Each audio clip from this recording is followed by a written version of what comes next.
Les personnes qui sont issues de communautés discriminées, qui vont de leur plein gré dans des pays où on ne veut absolument pas de vous, je suis désolée de vous le dire, mais vous êtes des bénévoles. Là, je m'adresse essentiellement aux Noirs qui vont en voyage dans des endroits où tout le monde leur avait dit que le pays en question est raciste, ou le pays en question déteste les Noirs. Ils sont partis quand même, ils ont écouté personne. Et ensuite, ils reviennent et ils viennent pleurer sur la place publique, ou se plaindre sur la place publique, ou demander de l'aide à leur peuple. Ah non, non, non, là maintenant, t'es seul dans ton combat, Ibrahim. J'ai dit les Noirs parce que en fait, c'est la réalité de mon peuple que je connais. Mais peut-être que vous n'êtes pas Noir et que vous allez reconnaître les comportements des gens de votre propre peuple. Donc ça, c'est possible aussi. C'est vrai qu'on dénonce de plus en plus le racisme envers les personnes noires, etc. Et c'est très bien. Mais je pense que notre peuple aussi doit se remettre en question sur certaines choses. Il y a pas mal de personnes noires qui souffrent du syndrome du noir différent. En gros, c'est-à-dire que quand tu vas les prévenir sur une situation que toi, tu as vécue en tant que personne noire, ils vont te regarder avec un air supérieur et ils vont dire « Après, c'est pas parce que ça t'est arrivé à toi que ça va m'arriver à moi. » Ils parlent exactement comme ça. Donc, ils vont quand même faire l'expérience. Et une fois que c'est gâté, ils vont venir chauffer tes tympans. Il y a un moment donné, vous méritez absolument pas l'empathie de qui que ce soit. Et c'est pas la peine de venir jouer la carte du « je suis noir, vous devez me soutenir, on va pas vous soutenir ». Parce que dans votre démarche, vous avez pris les gens de haut. Dans votre démarche, vous pensez que vous êtes différent des autres noirs. Au final, on vous rappelle votre condition sociale et là, votre esprit revient. Et c'est là que vous venez dire on est frères, on est frères, on n'est rien du tout. J'ai créé le hashtag BTAR. Donc c'est un hashtag que j'ai créé pour que toutes les femmes issues des minorités puissent exprimer le racisme qu'elles vivent au quotidien par d'autres femmes. Il y a pas mal de femmes noires qui sont venues dans mes DM me dire « Mimi, ton mouvement, il est incroyable, mais pourquoi tu l'as pas créé que pour les femmes noires ?» Et vous savez ce que j'ai répondu? J'ai dit parce qu'il y a des noirs qui sont pas avec nous. Il y a des personnes qui vivent des discriminations qui viennent de d'autres communautés qui sont plus proches de nos valeurs que d'autres noirs. Est-ce que j'ai tort? Est-ce que, venez maintenant, on est honnête, est-ce que j'ai tort? Et une vérité qu'on ne veut pas entendre, c'est que souvent ces femmes noires qui vont dans des pays où on ne veut absolument pas d'eux, la Serbie, la Lettonie, l'Estonie, etc., machin, ce sont surtout des noirs qui associent le fait d'aller dans des pays essentiellement blancs avec la classe et qui associent le fait d'aller dans des pays où il y a une forte population noire avec la crasse. Ce sont des noirs qui méprisent leur propre peuple. Mais ça, on ne veut pas le dire. On le pense au fond de notre cœur, mais personne n'ose le dire tout haut. Je suis désolée, mais il y a un moment donné, on ne peut pas changer tout le monde entier non plus. Et il faut accepter qu'on ne peut pas être aimé de tout le monde.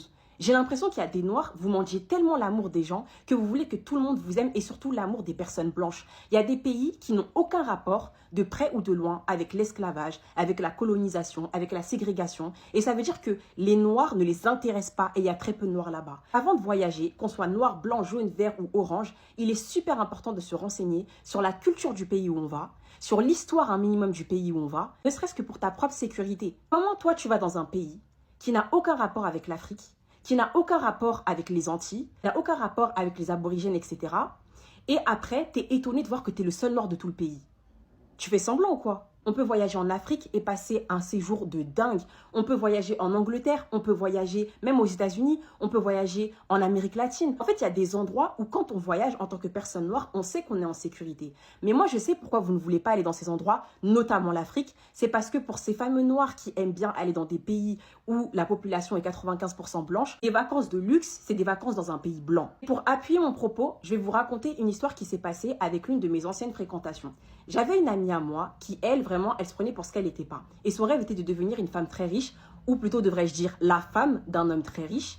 Et à chaque fois qu'elle voulait passer ses vacances, elle disait « Oui, moi, il me faut une destination qui fait pas cheap, une destination qui fait pas moins cher, comme la Thaïlande, comme le Maroc, comme la Côte d'Ivoire. » Pourquoi elle cite ces pays? Parce que c'est des pays où il y a une très forte diversité. Mais bon, on va faire comme si on n'a rien entendu. Je soupçonnais que cette femme a cette fameuse mentalité du syndrome du noir différent. C'est-à-dire se dire que moi, je suis un noir pas comme les autres, moi, je suis raffinée, je suis classe, etc. Comme si tu peux pas être noir et être classe de base. Je la soupçonnais d'avoir cette mentalité un peu, mais je me suis dit, je vais la piéger. Je lui ai dit, ok, bah, puisque tu sais pas où aller et que tu veux pas aller dans un endroit qui fait moins cher, qui fait cheap, etc. Comme tu me dis que tu vas à un endroit de milliardaire, et si tu allais aux Seychelles?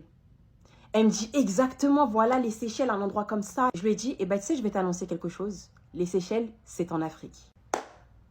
Et oui, elle m'a regardée, elle a cru que je mentais, elle est partie vérifier sur Internet. Et au final, elle a vu que les Seychelles sont bel et bien situées en Afrique. Et elle était étonnée. J'ai dit, en fait, ce n'est pas que tu ne veux pas aller dans un endroit moins cher. C'est que tu penses que quand tu vas aller dans un endroit essentiellement blanc, c'est un endroit riche. Et quand tu vas dans un endroit où il y a des noirs, c'est un endroit pauvre. Mais tu serais étonné de savoir que la plupart des milliardaires que tu cherches justement comme mari là, ils vont justement au Maroc, aux Seychelles, au Kenya, en Côte d'Ivoire, au Sénégal. Ce genre d'endroit que tu évites en tant que noir distingué là. C'est justement là-bas que se situent les milliardaires et qui vont passer leurs vacances. Le souci de ces fameux noirs qui ont une obsession pour aller en Croatie, en Serbie, en Estonie et tout ce qui est en île. Votre souci, après je généralise pas, mais pour beaucoup d'entre vous, ce que vous refusez de vous avouer, c'est que vous avez un gros complexe. Et votre complexe, c'est que vous associez le luxe avec le fait d'être dans un endroit où il y a essentiellement des blancs. C'est pour ça que vous dites que oui, vous voulez passer des vacances différentes, des vacances luxueuses, stylées. Parce que si c'est le luxe il se situe en Afrique en termes de vacances. Le luxe, il se situe en Amérique. Il ne se situe pas dans les endroits où vous allez là-bas. Voyagez dans des endroits où on veut de vous. Et arrêtez d'avoir une image de l'Afrique qui est celle de Kirikou. On va pas se mentir, quand on est une personne noire, les endroits qu'on peut visiter sont limités, ne serait-ce que pour notre propre sécurité. Et le fameux, c'est pas parce que toi ça s'est mal passé que moi ça s'est mal passé. C'est très dommage que vous pensez comme ça parce que vous savez, vous avez beau vous sentir différent des autres noirs, à la fin de la journée, vous restez un noir dans la tête de beaucoup de personnes.